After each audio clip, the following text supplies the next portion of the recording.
도모 용쿤 데스.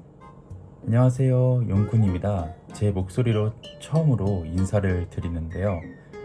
제가 영상을 찍은 이유가 다름이 아니고, 5를 준비하시면서 다른 서류들은 다 준비가 되어 있는데 이유서 계획서 작성에 대한 고민을 많이 하실 것 같아 이유서 및 계획서 작성 노하우를 알려드리려고 영상을 찍게 되었어요. 사실 제가 이유서하고 계획서 작성만 일주일을 고생했거든요. 물론 개인마다 다를 수 있지만요. 그래서 지금부터 제가 한방에 합격한 이유서 및 계획서 작성 노하우를 알려드리겠습니다. 익숙! 첫 번째, 이유서 작성 노하우입니다.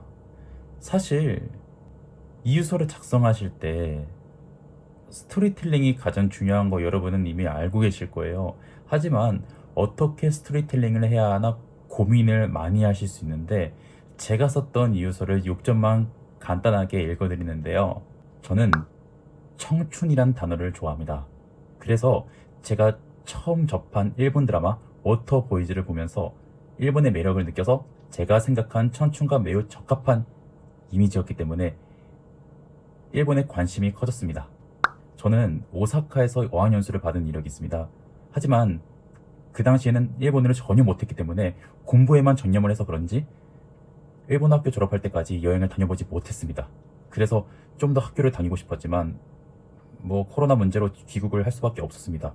그렇게 한국에서 일을 하면서 지인이 워홀을 갔다 왔다며 추천을 저에게 해줘서 입국 완화가 되기까지 기다렸는데, 마침내 23년도에 입국 완화 조치로 인해서 저는 한 번 더 일본에 살면서 1년 동안 전국 여행을 할 수 있게 되는 기회가 온 것 같아서 어학연수 때 여행을 못한 억울했던 일을 워킹홀리데이를 하면서 해소를 하고 싶다. 저는 교류를 좋아합니다. 그래서 일본에서 일을 하면서 돈을 벌게 되면 전국종을 여행하면서 사람들과 교류를 얻고 싶다. 이야기를 통해서 배움을 얻는다라는 말이 있듯이 저는 많은 교류를 통해 배움을 얻고 싶다. 귀국 후 주변 지인들에게 워홀을 추천할 것이며 워홀의 경험으로 여행 가이드사에 취직을 할 것이다. 자, 이렇게 스토리텔링을 적었습니다. 사실 제가 썼지만 임팩트가 살짝 부족한 건 사실입니다. 하지만 저는 솔직하게 일본에 1년 동안 하고 싶은 일을 적어서 그런지 합격을 한 게 아닐까 싶어요.